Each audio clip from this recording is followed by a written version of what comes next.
Hello, everyone. I hope you're doing okay as you tune into this one. It's all about shame and guilt because it's a huge thing for sufferers of anxiety, perhaps for obvious reasons, perhaps not. But there are three things I want to talk about to really help you start to overcome it and do what I always talk about when it comes to anxiety, but apply it to these two words and associated feelings. That is to not take the shame or guilt that you experience so seriously. But there's three things that we need to know about it. So I'm going to go through each step to really help you treat shame and guilt as another anxiety symptom.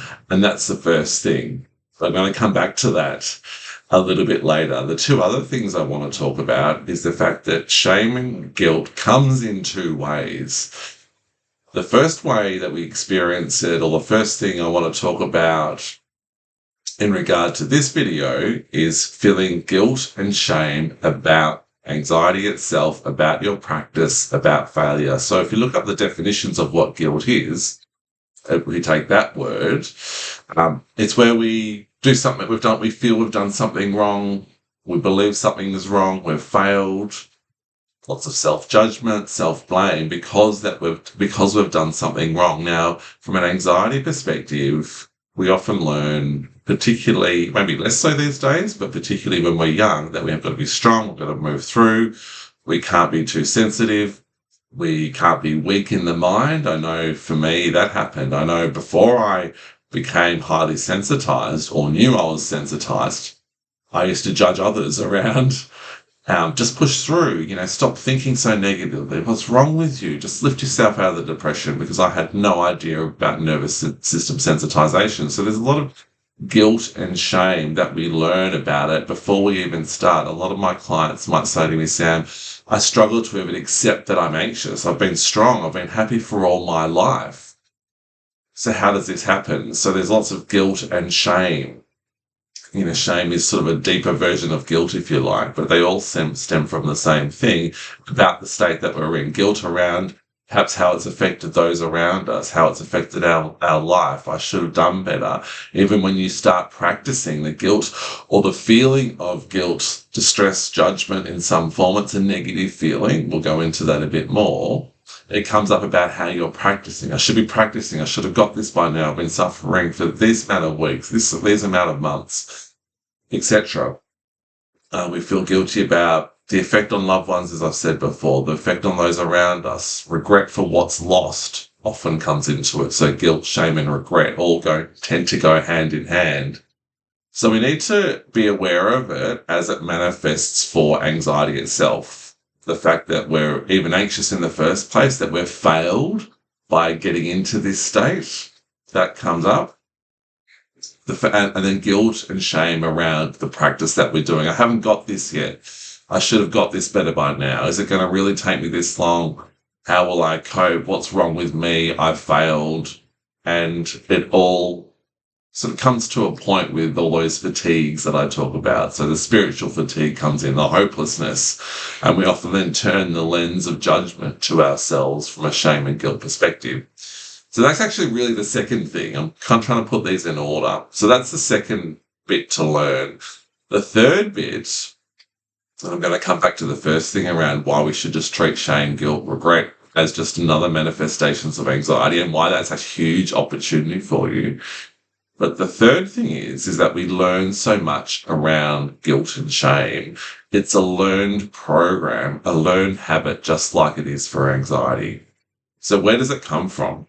So you think about your culture, your upbringing, when we're kids, when we're teenagers, whatever, we learn certain things from the culture, our family, our parents, mostly well-intentioned, of course, but we learn that if we don't get the grades to get into university, if we don't follow in our father or mother's footsteps and become a nurse, a doctor, do a trade, take over the small business, then there's something wrong with us. We feel the pressure.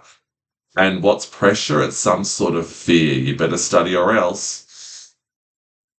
Or else what? Else something bad might happen.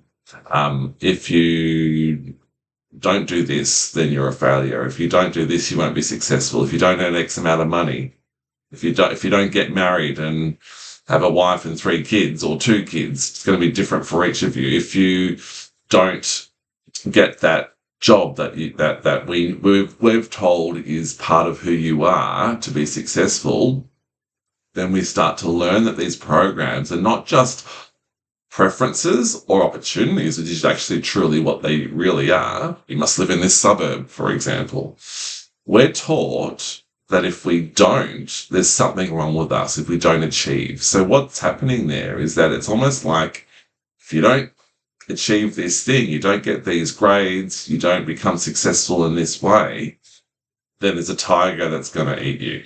That's how serious it is. We learn that if we don't achieve something, then there's something fundamentally wrong with us, and we treat it as though there's a physical threat on our life. So the flight or fight activates, and we have a lot of adrenaline, stress hormone, cortisol. So we go, all right, I'm going to study no matter what. I'm going to push and make sure I get into that course. I'm going to get these grades, or I'm going to become a plumber just like my dad told me to, because that's what we do in our family. Now, there's nothing wrong with being a plumber, nothing wrong with getting good grades, nothing wrong with having the Mercedes, the Ferrari, the beaten up Ford Falcon, which is a car in Australia. If you've never heard of it, we all have different standards. Some people, it's like, no, you can't have anything fancy. That's self-indulgent. Some people, you must have the best of the best. We learn to attach self-worth to these things. And what does self-worth mean? It means that we take them so seriously, we take them as though that if we don't achieve these things, there's going to be some physical threat to who we are. So we treat them as though they're kind of all these mini tigers about to eat us if we don't. What does that do? If any of you are watching who have had anxiety, you'll know exactly what I'm leading to now, is it leads to sensitization. So the more we hear these things, the flight or fight activates, and then we feel some sort of fear if we don't achieve them, or else, I failed. And we hear these messages, we've failed if we don't do X, Y, and Z. And that's where the guilt and shame comes in. It's a learned program. It's a learned response to try and get us through fear to achieve these things. But we don't realize what's going on. We just hear this stuff and we take it as though it's truth. So later on in life, we might go, well, if I get into this course, it's great. If I become a plumber or an electrician or a lawyer or a doctor or a cleaner, doesn't really matter as long as I'm happy. We sort of know this later on in life, but the program's already playing. So the subconscious programs are activated, and when we're sensitized, they get activated more and more. So this guilt comes in. I should be over this by now. And so we're attaching our self-worth, which is effectively fear and a flight or fight response. I'm not going to be okay. I'm not going to be alive effectively. I'm not going to be safe if I don't achieve these things. And if we can't, then of course we feel guilt and fear in order to do better next time. I'm never going to let that happen again. I'm never going to fail again. I'm never going to make myself look stupid in public. I'm never going to be as sensitive as I am now. I'm never going to let this thing beat me. We push it aside. And so shame and guilt actually serve us when we have no other opportunity. We have no other way of knowing how to survive. So they serve us as part of a survival mode, but the more we live in survival, as you know, it builds up stress of the nervous system over weeks, months, and years. So we cross the threshold and we end up in the anxiety state. And so that is why, if I go back to the first thing that you need to know about shame and guilt, is to treat it just like another symptom of anxiety. And this is knowledge that you will have that other non-anxiety sufferers will never understand, or may never understand in the same way, I should say. Shouldn't say never ever. But I do a lot of coaching outside of the anxiety world with people in a corporate career sense. And they're all feeling a lot of shame and guilt. But because they're not highly sensitized, they sort of see what I'm saying around this attachment, this flight or fight, reacting every time you feel guilt. So it's all a bluff. But they can't really get it because they don't have the same reaction. It's far more subtle in a non-sufferer.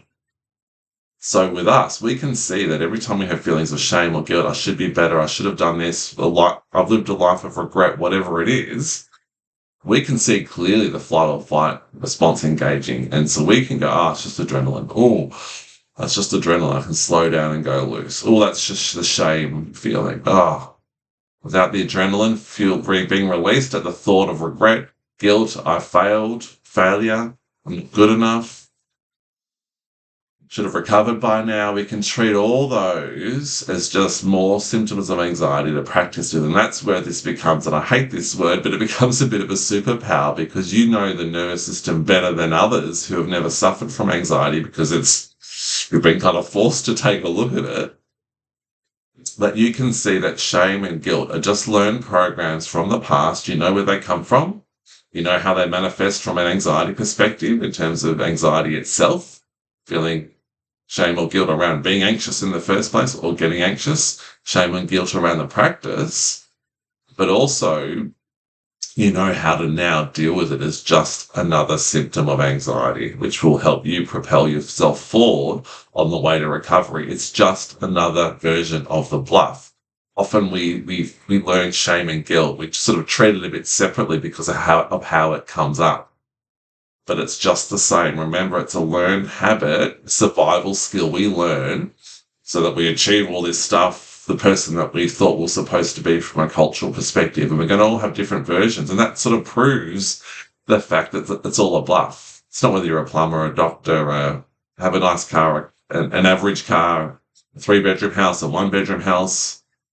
We all react with shame and guilt to different things. This is what people call imposter syndrome. I feel like I'm not good enough at work. Again, it's a learned program. You've got to always keep learning, never be arrogant, never be too confident. You've always got more to learn. These are all programs that activate the flight or fight response. And what we want to do is try and treat them exactly the same way and not give the anxiety a little exception here or there. We want to not put shame, guilt, imposter syndrome. If I can put that in there, I might do another video on that. Treat it the same way. I hope that helps. If you've got any questions on it, let me know. I might do some follow-ups because it's a big topic to get your head around. But if you've got any questions, let me know. And I'm sure I'll see you again soon. Take care.